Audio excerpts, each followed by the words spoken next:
Hello, everyone. Welcome to Hanging Out with Howie.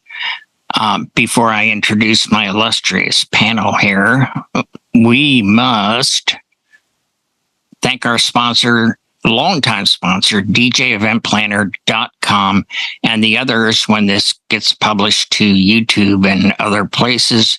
Down below will be in blue highlighted the rest of our sponsors and take you directly to their site. And we thank them very much so that we can stay on the air. And I will go from left to right and welcome Buddy. Welcome Matt. Welcome Mikey Mike. Welcome the one and only BSR. Welcome, sir. And we have with us my road dog. Hey. Boston John. Water again. Oh. And last but not least, we have Eric with us. Thank you, Eric. Hello, guys. Okay. Hey, tonight's topic has come from Mikey Mike, because we always ask if there anybody, even if you're not on the show, send in your suggestions for a topic. So here's what I have on my iPad from Mikey Mike. How owner of a venue don't take in consideration of the DJ. Like last night, I was stuck in a room all by myself. The venue manager asked me what they can change, and I didn't hold back, ... So, Mikey Mike, what didn't you hold back? I never heard back from you. Well, what I proposed to them, and I told them, because they asked me, what would I change if I was the venue manager? I said, first and foremost, take your bar from your main room, get that into the side room, which I was in. Mm-hmm. They could put tables in there, and then they could have a dance floor between that room and the main room. And this way, the DJ's facing all the guests either side, straight in front of you or to the left of you. And it would actually create more nicer atmosphere for the bride and groom and for all the guests. I mean, I was in this room. If I had 15 people come in the room to dance, that was it. They stayed in the main room, which I had no clue they were dancing. I had no clue what they were doing. And I'm like, I'm left in the dark here. I'd sneak out. Oh, I see some people dancing. And I would tell them, hey, if you have any requests, come back and give me a request. And the dance floor's in the other room. They're like, yeah, we know, but we want to be here by all the other guests, and we want to be by the bride and groom. And the bride and groom stayed in that room dancing also. All right. It was a battle all night. So it sounds like the old topic of being put in a corner. Yeah, kind of. With grandma and grandpa at a table right in front of you. And I have questions. Yeah. Did you end up in the all alone room? Because that's the way they've always done it. This is how did you end up where you ended up? How did I end up where I ended up? When I got there, the venue manager came up to me and she goes, "Oh, Mike, look at this big room we have set up for you." I'm like, okay, but all the guests are over here. She goes, "Yeah, but we put the DJs here." I'm like, all the time? Yes. I'm like, oh boy. I said, do you know this? It's not really going to attract the crowd to come over to dance.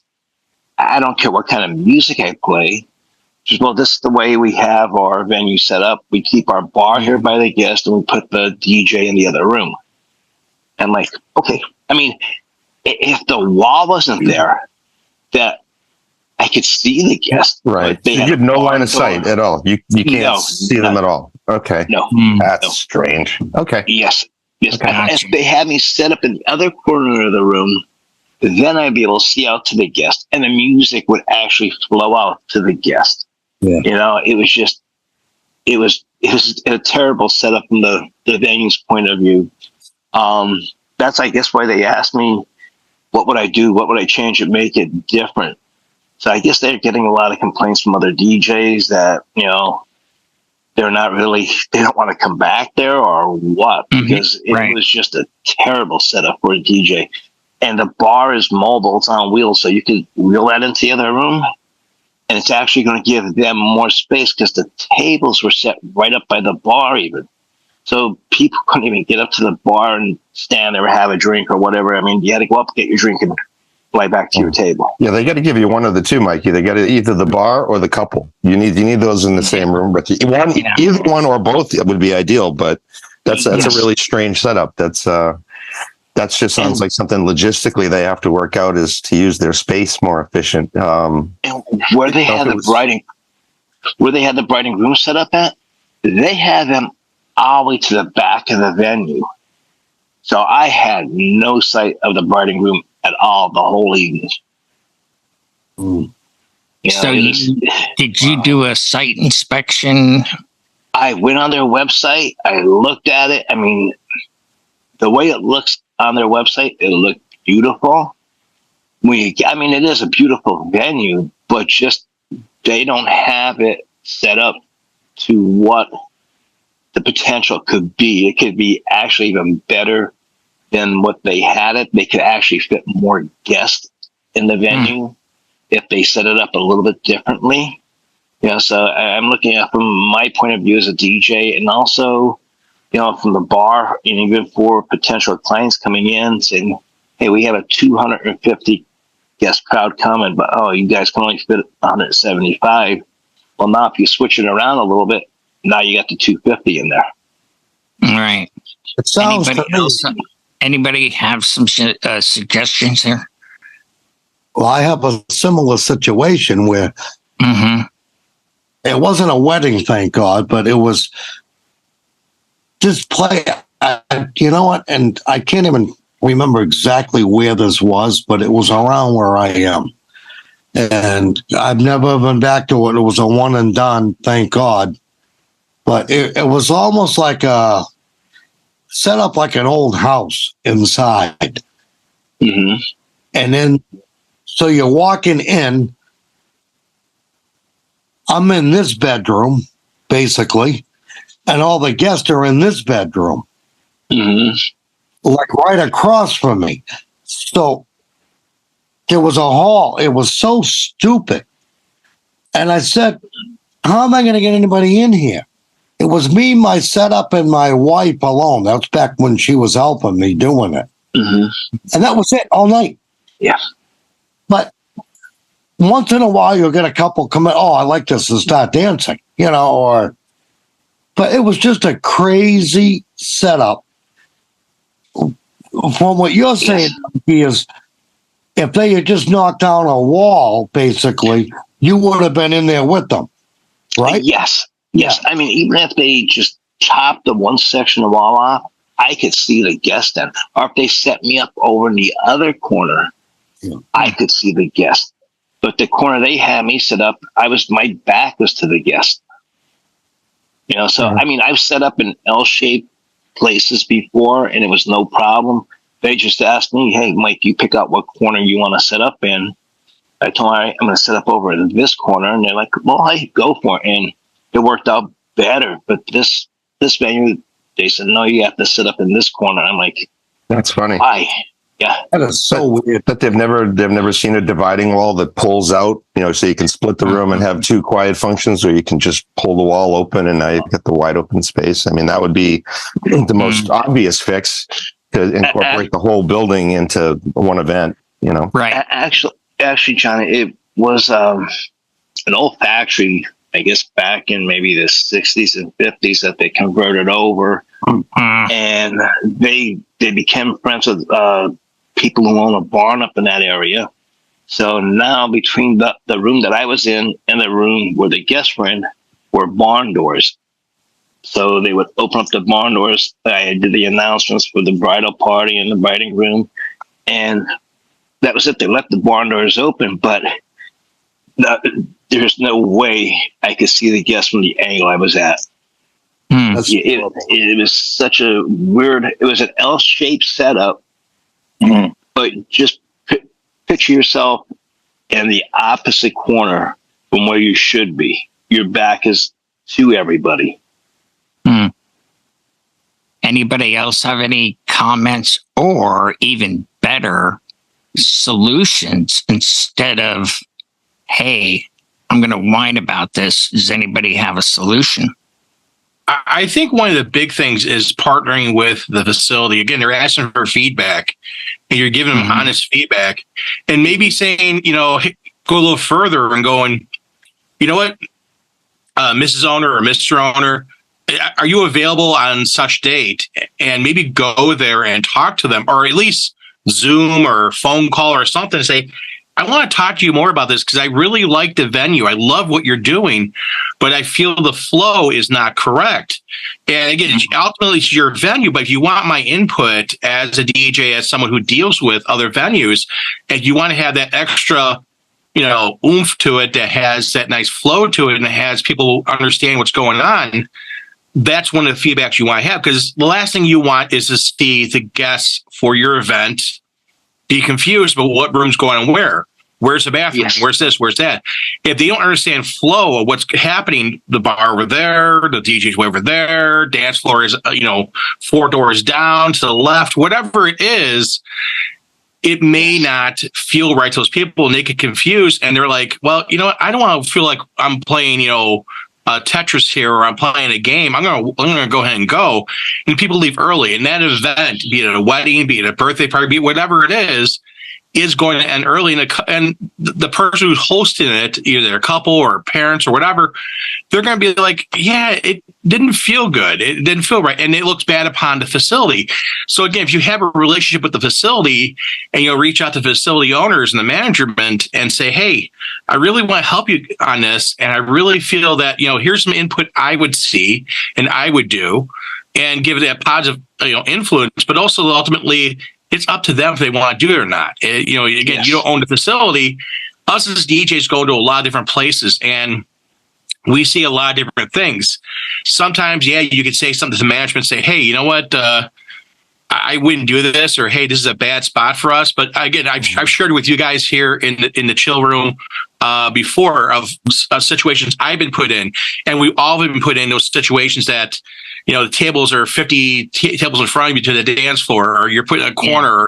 We always do that to all the DJs.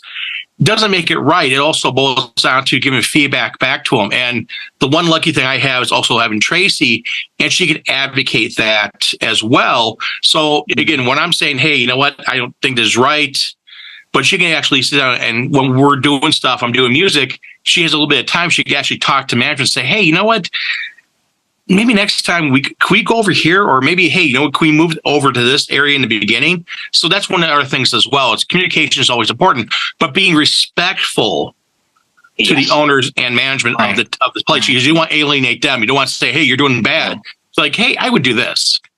Show them how to do right. Don't tell them how they're doing wrong. And ask them why.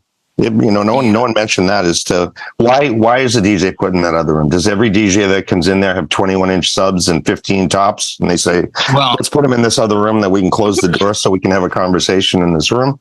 Ask them what the planning was for that. Like, why did they end up the way they did? I think they came up earlier in the conversation, is that's the way we always do it. Yes. Which is very, that's, to me, is the kiss of death. And it reminds me of that old anecdote about the newlywed couple, and she makes her husband a roast, and he looks at it, and then he sees the end of the roast is cut off and thrown away. And he said, why did you cut the end off? She said, well, that's how my mother always did it. Well, come Thanksgiving, the mother's there. He goes, so the husband goes over and says, love your recipe for the roast beef, but why'd you cut the end off? Well, that's how my mom always did it. Christmas time, grandma's there. Hey, Grandma, I just wanted to know, the roast beef is fabulous, but why did you cut the end off? And she said, well, back in the day, we were so poor, we only had one pan, and I had to cut that end off to fit the roast in the pan. So There you go. Once you get the backstory, then it all comes together. Exactly. Yes. So let me go to the voice of reason here. Brian, what do you think? Some venues are well thought out, some aren't. We can get involved in the planning process with the client, look at floor plans, all that stuff, if they're open to it. Some are not always open to it. That's true. They've already got somebody who's gone in there and done some of that stuff, or they say they have, or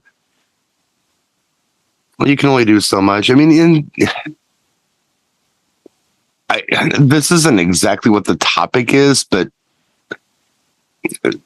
I think that sometimes when we are trying to put together a floor plan for events, we're trying to put together something that is going to work well for dancing. And I'll argue that not every event you need dancing. So maybe it's that kind of place, hey, if we want a dance party, maybe this is the place we go to. Yeah. Whereas if we want a listening party, maybe this place works for us. I did one last weekend that, dance. They were listening to country. That's what they wanted to do. Yeah. And they were very happy to listen to country at a moderate volume. I mean, there was room for dancing. The lights were there. We were ready to go, but that's just not who the audience was. So I don't know. I always would think, if I were ever going to design a facility, I would make it all in one space. I would put the bar in there. I would put the dance floor in there. I would put the DJ in there. I wouldn't give anybody an excuse to go anywhere. I would make everything happen in the same room. So you can't kind of, leave the party almost and do other activity. I used to be very disappointed when I would go into a banquet facility and they'd put the bar in a different room because then people just end up in the bar sometimes and it's hard to get them out. Exactly. But there's only so much a person can do. There's only so much we can do as DJs. Like I said, we can offer to help. We can offer suggestions, but some places just by design are not going to work well for what we may want to do, what the client may want to do. On the other hand, maybe sometimes it's just fine. It's certainly not our fault. That makes sense because Mikey Mike had mentioned that this was an old factory, and it's like, taking out that wall, that could be a load-bearing wall. It's kind of like it is what it is. And somebody said, hey, let's make this into a wedding facility when we used to make shoes here or some crap like that. There's nothing you can do. Yeah. But as far as just my opinion and how I've done it, is that I'm always respectful of, with the owners or whoever's running the show, and they put me in a corner and I got 4 tables in front of me.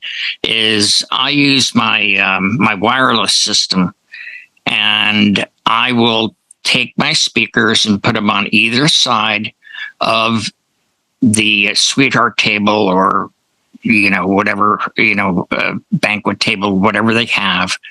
And then I'll use my body packs that I have. Brian turned me on to the mics, JTS. And I wound up buying another one. So I have 2 wireless mics. But you can also get the body packs where you can have that little thing. Well, I made my own cable, and you can actually plug that into your mixer, which is what I do. And then you want me in the corner, I don't care. I'm not the star. I'm cool being in the corner, just like Brian's upstairs at that place, that nightclub. It's kind of cool to not get bothered. People would have to go out of their way to bug me for, for a request or something like that. And I just do the speakers wirelessly. But I still have a view of the dance floor, unlike what happened to you. Yes. So, Matt, we haven't heard from you, Matt. What do you got? So I think the big thing, and John touched on it earlier with asking the question of why do it this way, and it all comes down to that conversation of understanding, really. And that doesn't always mean that the solution is going to be ideal. Maybe at the end of that, they're still going to say let's do it the way that we've always done it. But at least as they're observing you during that event, they have the opportunity to gauge what an inconvenience it can be, not only for the DJ, but also for the guests of that event, because it's getting to the DJ. It could be affecting the dancing portion of the event. These people hire a DJ and they want a good dance party going. Well, Mike can only facilitate that so much from the other room at a certain level of engagement from being in that other room. So I think those explanations and understanding, not just Mike understanding why they would do it the way that they're doing it, but also why they would understand why a DJ would want to be in the room where the dancing is taking place, where a majority of the guests are, is very it's good for cooperation, understanding, and may lead to compromise in the future for them to try other ideas. Yeah, good point, man. Good point. Yeah, but I got a point too, though. Your bride, right, Mike, must have known the situation before they went into this, right? I'm assuming they did. I think they did a site inspection. Well, I know the knowledge that I heard from them, but I don't think they were told that the DJ has to set up in the corner. First of all, the room was all brick, so I mean it was just echoing everywhere. And at the end, I did. Like I said, I did talk to the management of the venue. Apparently, their husbands bought them the venue just to give them something to do, the two wives. And then they started asking my opinion. And I told them right in the beginning when they told me to set up in the corner, I said, "Do you realize how bad this is going to echo in here?" And they said, "Really?" I'm like, "Yeah." So I don't know what type of other DJs played there prior to me. But I was like, I couldn't even turn the volume up because it was just bouncing all over the place. And then I even put one speaker outside the barn door so it could be out by the guests so they could actually hear the clarity of the music. Then, like I said, they were dancing out there and they were dancing in between the tables. And you had people trying to get up to go get something from the bar, trying to get up to go to the bathroom. You had people dancing there. So it was like, it was just a cluster of people jammed in one area. This was a wedding, correct? Yes. How the hell do you coordinate the first dance and all that without even able to see it? Yes. Well, when I did the introductions, and I made the announcement at this time, Blaze and Kayla are going to do their first dance as husband and wife together in public.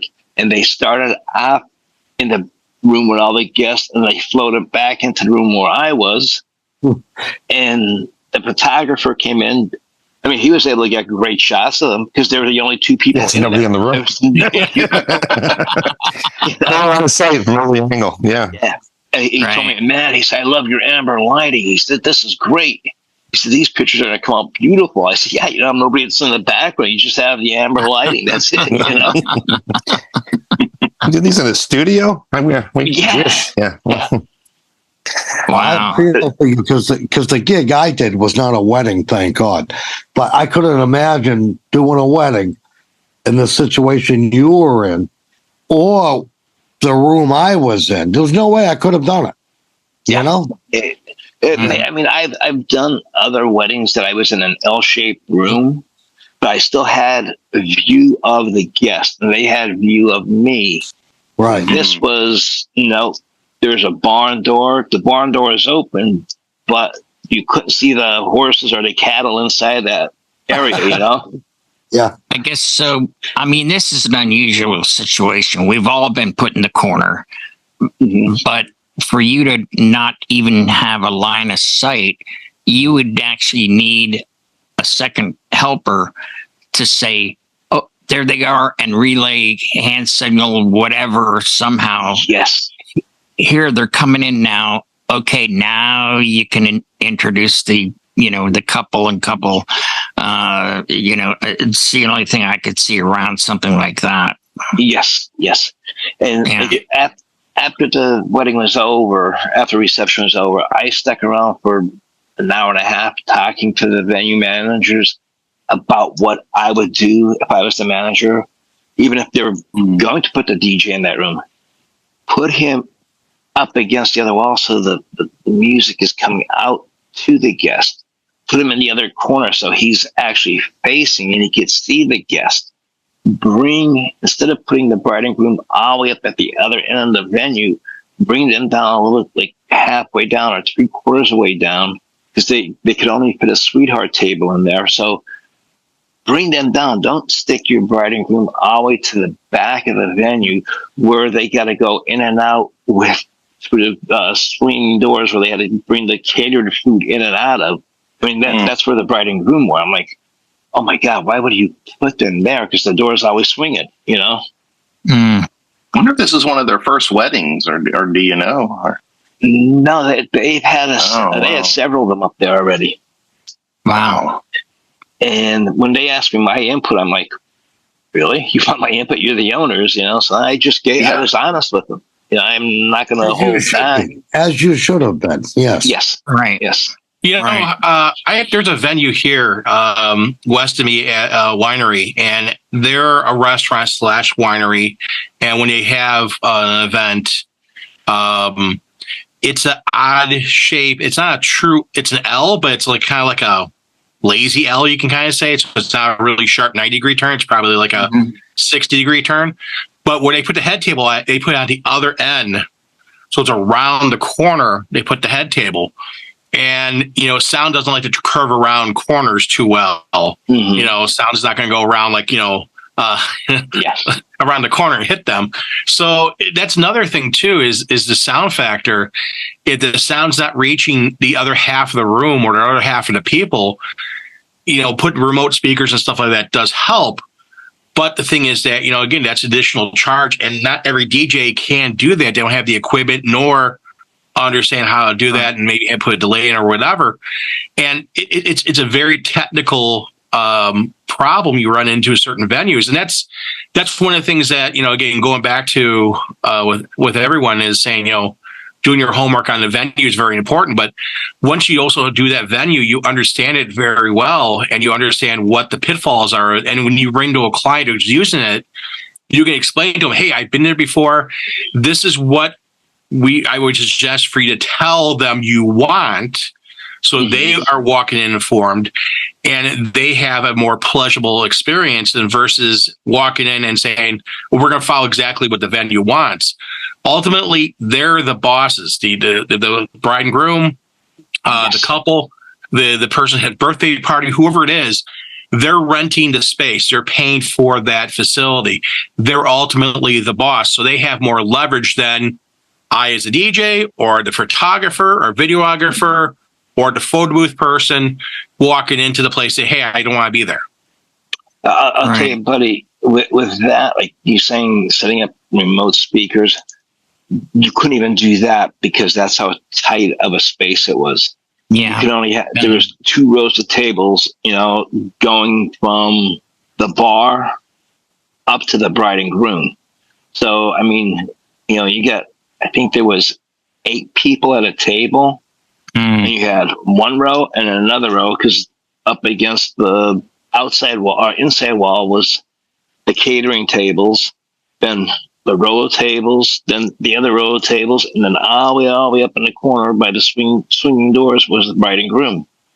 So it was like, wow. Tight all around. Yeah. Yeah.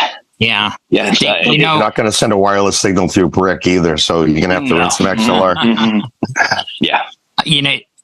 Thinking back on it, I actually have been in a situation where I couldn't see a stage, and that was up at Lake Placid when I was in the production trailer. but it was off to the side and behind the stage. But Eric had a camera out front. We don't all have Eric money, but he had a very nice camera. And I got a feed, so I had just a small little, video feed of the band. So, I would know, when to change lights. Okay, they're doing who's doing the solo? The guy on the left, the guy on the right, whatever.